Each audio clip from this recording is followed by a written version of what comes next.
Good morning बच्चों, मैं मोनिका शर्मा आपकी मैथ्स की टीचर आज की कक्षा में आपका स्वागत करती हूँ। आज हम पढ़ेंगे कक्षा 3 की गणित का अध्याय 12 जिसका नाम है धारिता। और इसके भाग 2 में आज हम धारिता की समान अमानक इकाई के बारे में पढ़ेंगे। क्या पढ़ेंगे हम? धारिता की समान अमानक इकाई के बारे में पढ़ेंगे कि हमारे पास में जो आसपास ऐसे कई सारी वस्तुएं या चीजें हैं जिनमें हम तरल पदार्थों को भर सकते हैं, लेकिन हम उनकी धारिता को विभिन्न अमानक इकाइयों के द्वारा कैसे मापते हैं। ठीक है, तो चलिए कक्षा में अब हमारे सामने यहाँ जो सबसे पहला प्रश्न दिया हुआ है वो ये है, या जो सबसे पहला चित्र दिया हुआ है वो है एक मटके का। अब इस मटके में यदि हम कप के द्वारा पानी भरेंगे तो इसकी जो धारिता है वो ज्यादा होगी, और यदि हम इस मटके को गिलास के द्वारा भरने की कोशिश करेंगे तो इसकी धारिता जो कप की अपेक्षा कम होगी, और यदि हम इस मटके को मग के द्वारा भरने की कोशिश करेंगे तो इसकी धारिता बहुत कम होगी। अब ये क्या हुआ कि मटका एक ही है, लेकिन जब हमने इसे अलग अलग पात्रों से भरने की कोशिश की या अलग अलग पात्रों से इसमें पानी भरने की कोशिश की तो इसकी धारिता में अंतर आ गया। तो इसका मतलब क्या है कि ये सब धारिता की अमानक इकाइयां हैं। अब हमारे सामने यहाँ जो मटका दिया हुआ है, यदि हम इसे धारिता की मानक इकाई जो हमारे यहाँ प्रचलित है, या यदि हम इसे धारिता की समान मानक इकाई से भरते तो इसकी धारिता में अंतर नहीं आता। यदि हम उसे कप से भरने की कोशिश करते और धारिता की मानक इकाई से नाप कर भरते या माप कर भरते तो भी उसमें इतना ही पानी आता जितना कि उसमें हम यदि मग और गिलास से भरने की कोशिश करते। लेकिन जब हमने इस मटके को यहाँ गिलास, जग और कप से भरने की कोशिश की है या कप से पानी भरा है इसके अंदर, तो इसकी धारिता में अलग अलग अंतर आया है, क्योंकि इसकी जो ये सब धारिता की अमानक इकाइयां हैं। तो जब हमने यहाँ इस मटके को गिलास से भरने की कोशिश की तो इस मटके में कितने गिलास पानी भरे जा सके, तो यहाँ लिखा हुआ है कि भरे जा सकने वाले गिलास की संख्या। तो जब हमने इस मटके को गिलास से भरने की कोशिश की तो इस मटके में हमने 30 गिलास पानी भर दिए। अब जब हमने इसी मटके को वापस जग से भरने की कोशिश की तो हमने कितना जग पानी भर दिया इसमें, तो यहाँ लिखा हुआ है भरे जा सकने वाले जग की संख्या। तो यदि हमने इस मटके को जग से भरने की कोशिश की तो इस जो मटके में पानी भरा जा सका वो था 10 जग। अब जब हमने इस मटके को यहाँ कप से भरने की कोशिश की है तो इसमें जो पानी भरा जा सका है या इसकी जो धारिता है वो है 60 कप। तो यहाँ है भरे जा सकने वाले कप की संख्या। ठीक है, तो यहाँ कितना कप पानी भरा हमने भरा 60 कप। इसका मतलब क्या हो गया कि ये कप, गिलास और जग ये तीनों धारिता की अमानक इकाइयां हैं, इसलिए यहाँ जो मटके की धारिता है उसमें अंतर आ रहा है। यदि हम धारिता की समान मानक इकाई से इसकी धारिता को मापते तो इसकी जो धारिता है मटके की उसमें अंतर नहीं आता। अब हमारे सामने यहाँ लिखा हुआ है कि इस मटके की धारिता को निम्न रूप में लिखा जा सकता है। कि इस मटके की धारिता को हम कैसे लिख सकते हैं, क्योंकि ये सब धारिता की अमानक इकाइयां हैं, तो हम यहाँ लिखेंगे मटके की धारिता बराबर कितने गिलास पानी भरे जा सकते हैं मटके में, तो हमने यहाँ देखा था कि मटके में 30 गिलास पानी भरे जा सकते हैं। अब यहाँ कितने जग पानी भरे जा सकते हैं मटके में, तो यहाँ 10 जग मटके में पानी भरे जा सकते हैं। और यहाँ जो कप की संख्या है, ये कितने कप मटके में भरे जा सकते हैं, उनकी संख्या है 60।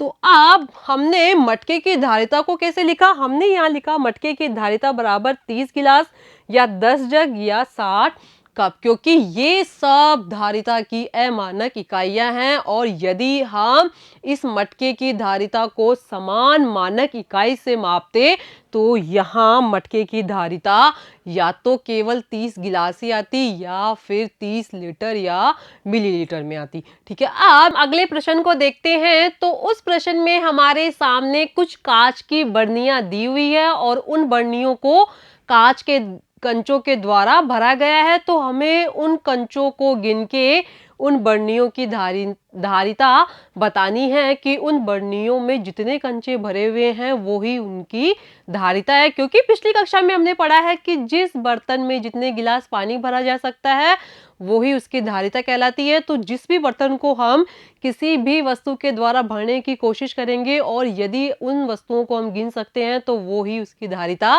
कहलाएगी। तो जब हमने यहाँ पहली बरनी देखी तो उस बरनी में जो कंचे भरे हुए थे उनकी संख्या कितनी है और जो कंचों की संख्या होगी वो ही उस कांच की बरनी की धारिता होगी। तो जब हमने यहाँ पहले कांच की बरनी में कंचों की संख्या को गिना तो यहाँ कंचे थे 1 2 3 4 5 और 6। तो यहाँ कंचों की संख्या थी पहली बरनी में वो थी 6। तो यहाँ हो गए भरे हुए कंचों की संख्या कितनी हो गई 6। तो यदि हमें कोई पूछे कि जो पहली कांच की बरनी है उसकी धारिता क्या होगी तो यहाँ धारिता होगी 6 कंचे। तो हम यहाँ लिखेंगे 6 कंचे। ठीक है, तो पहली बरनी में कितने कंचों को भरा जा सका था? पहली बरनी में जो कंचे भरे गए थे उनकी संख्या थी 6 और इस प्रकार इस पहली कांच की बरनी की जो धारिता हो गई वो गई 6 कंचे। अब जब हमने दूसरी बरनी को यहाँ देखा तो उसमें कितने कंचे भरे हुए हैं तो गिनिए। उसमें भरे हुए हैं 1 2 3 4 5 6 7 8 9 10 11 और 12। तो दूसरी कांच की बरनी में जो कंचे भरे हुए थे उनकी संख्या थी 12। तो 12 को लिखेंगे हम यहाँ पे। अब यदि इस बरनी में 12 कांच के कंचे भरे हुए हैं तो यहाँ जो कंचों की संख्या हो गई वो कितनी हो गई 12। तो इस प्रकार इस बरनी की जो धारिता हो जाएगी वो हो जाएगी 12 कंचे। तो हम यहाँ लिखेंगे 12 कंचे। ठीक है, 12 कंचे। अब जब हमने यहाँ तीसरी बरनी में कंचों की संख्या गिनी तो वो कितनी थी तो गिनिए 1 2 3 4 5 6 7 8 9 10 11 12 13 14 15 16 17 18 19 और 20। तो तीसरी बरनी में जो कंचे भरे हुए थे उनकी संख्या थी 20। तो इस प्रकार तीसरी बरनी की जो धारिता हो गई वो कितनी हो गई वो हो गई 20 कंचे। तो हम यहाँ लिखेंगे 20 कंचे। ठीक है, अब हमारे सामने यहाँ जो चौथी कांच की बरनी दी हुई है उसमें कितने कंचे भरे हुए हैं तो गिनिए। यहाँ भरे हुए हैं 1 2 3 4 5 6 7 8 9 10 11 12 13 14 15 16 17 18 19 20 21 22 23 और 24। तो चौथी बरनी में जो कंचे भरे हुए हैं उनकी संख्या है 24। ठीक है, अब जो 24 कंचे भरे हुए हैं चौथी बरनी में तो इसका मतलब क्या हो गया कि जो चौथी बरनी है उसकी धारिता हो गई 24 कंचे। तो हम यहाँ लिखेंगे 24 कंचे। ठीक है, तो इस प्रश्न में हमने कांच की बरनी में जो कंचे भरे हुए थे उनके अनुसार कांच की बरनियों की धारिता को बताने की कोशिश की है।